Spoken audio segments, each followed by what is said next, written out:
This is the day that I make all the dough so I can bake for the rest of the week. This is how I do sourdough, where it only takes me one day where I think about it and then I forget about it, quite literally, for the rest of the time. So the dough that we make today for our pizza dough, it's Monday. I'm making it today, and it is actually going to sit in the fridge until we use it on Friday and Saturday. It could actually stay in the fridge until next week on Wednesday, and it would still be fine. The longer that your sourdough dough sits in the fridge and proofs, the more flavor that it gets.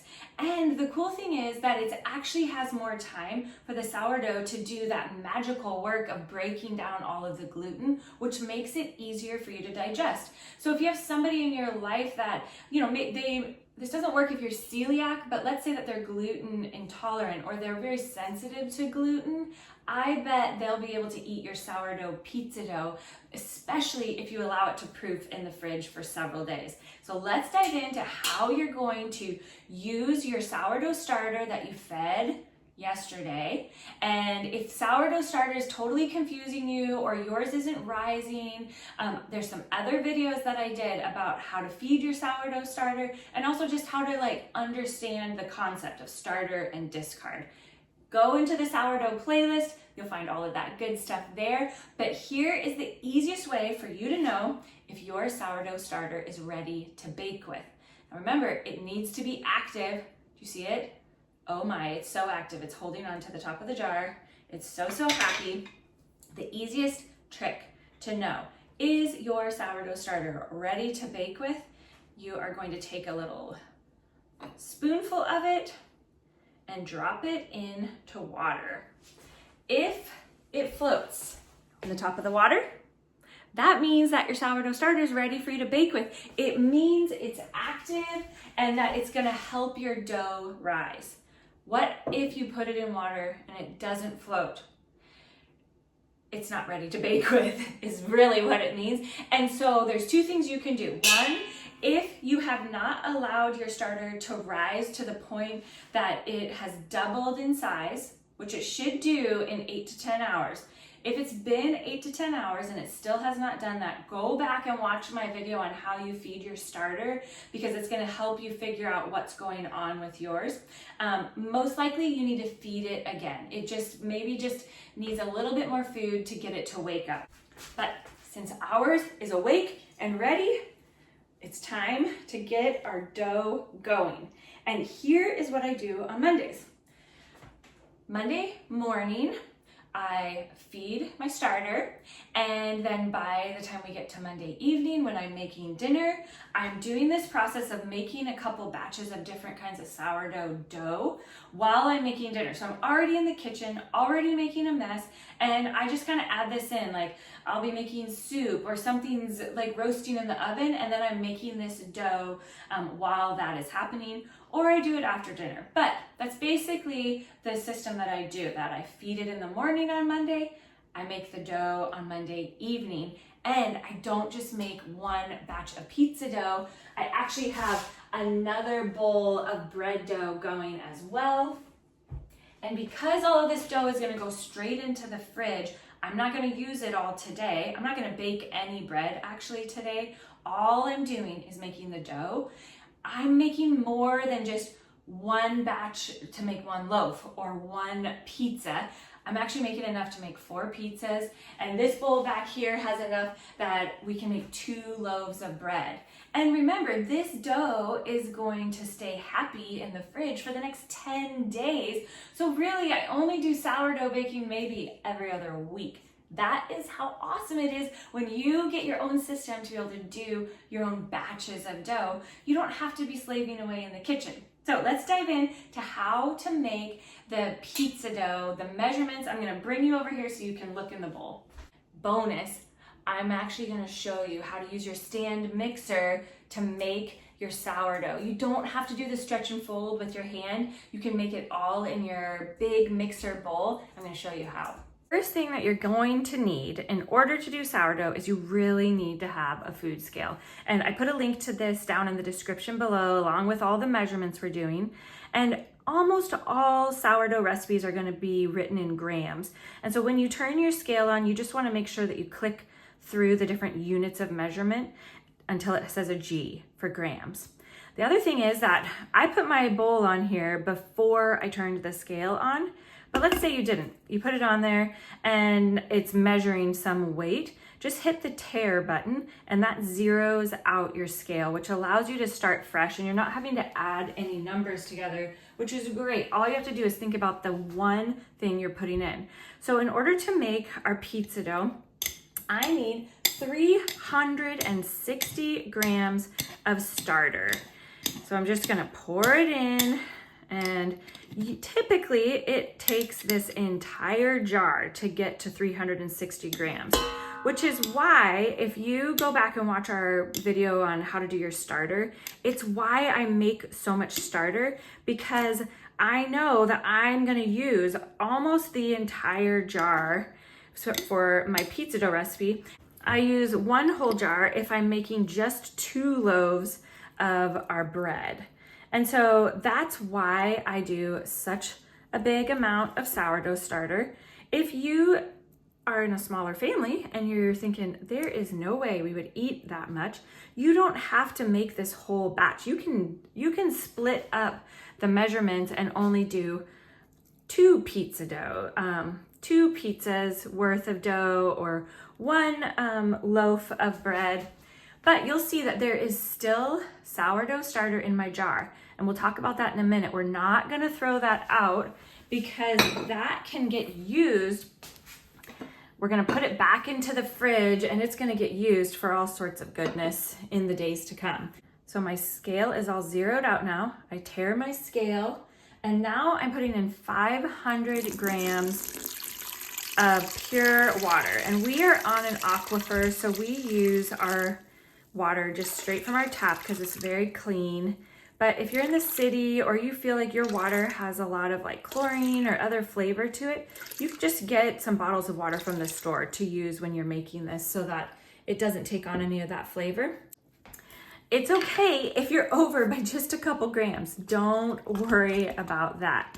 Now, even though I am going to use my KitchenAid stand mixer to like knead this, I use my Danish dough whisk to get the sourdough starter and water just a little bit incorporated before we put the flour in.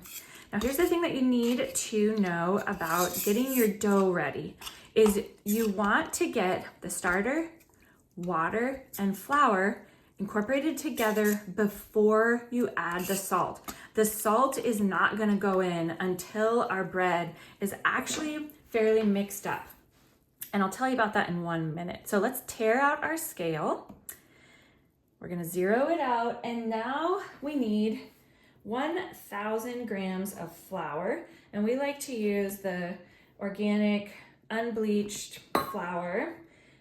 If you're wanting to do whole wheat or rye or anything like that, that will take a different measurement.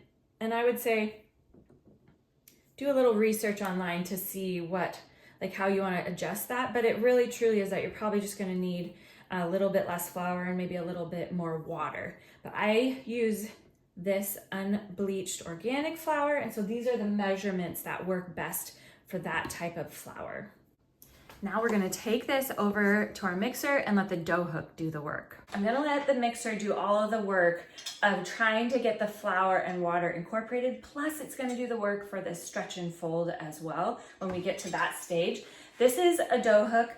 That's what you're wanting to use. If you only have this, it will work, but the thing that I've noticed with the KitchenAid is that it's really easy to overwork the dough. And so if you're gonna use this, go very, very slow, and you only need to do a little bit of mixing. You'll see it's just a very short amount of mixing. You just have it mix until the dough is barely coming together. It's still a little bit lumpy and chunky looking, but there's no flour left on the side of the bowl, no big chunks of flour, but this is not totally smooth. We don't want to get to the point that this is overworked to the point that it's really, really sticky. So here's my 25 grams of salt, and I'm going to just sprinkle it over the top. I'm not trying to incorporate it in right now. I want the salt to just sit on top of the dough while the dough rests together. And I'm gonna set the timer for 30 minutes and then we're gonna come back and we're gonna run our mixer for just another minute at the most to incorporate the salt. But for now, I'm going to put a clean towel over the entire thing and it gets to rest.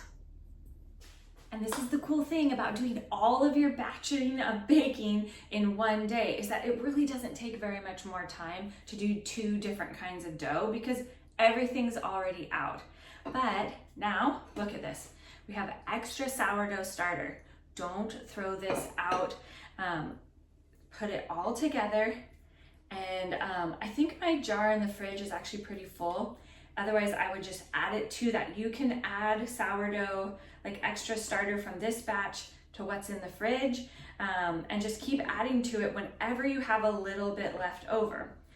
I don't keep this on the counter because I don't need to do any more baking this week. I don't need any more activated starter, and so I want to put it away because I don't want to have to think about it.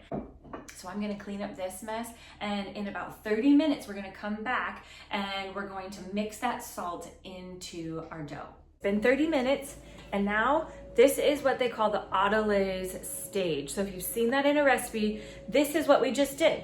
The flour, water, and starter all rested together and the salt was just sitting on the top. So I'm gonna bring you over here so that you can see. We're only going to turn our mixer on for just a little bit. We don't want to over knead the dough. This isn't like yeasted dough that you're trying to like incorporate all of those ingredients in together because it has to activate really fast. Sourdough is this longer process and we don't need to rush it by trying to like squish all of those ingredients together. So we just want to be careful if you're using your KitchenAid mixer or a stand mixer that you don't over mix it. If you are not using a stand mixer, this is when you would do your first stretch and fold. So you can see that the salt is still just sitting on top of the dough. I'm going to put the bowl up and I'm going to allow the dough hook to mix it in ever so slightly. And that right there is enough. We're not trying to get it where it's crazy mixed together. This is just the first of 3 more stretch and folds that we're gonna do. So now I'm going to put our towel back over so nothing drops in there and set my timer for 30 minutes. We're back for stretch and fold number 2. And all I do, turn it on. 1, 2, 3, 4, 5. Done. Back to whatever you were doing. Stretch and fold number 3. 1, 2, 3, 4, 5. Done.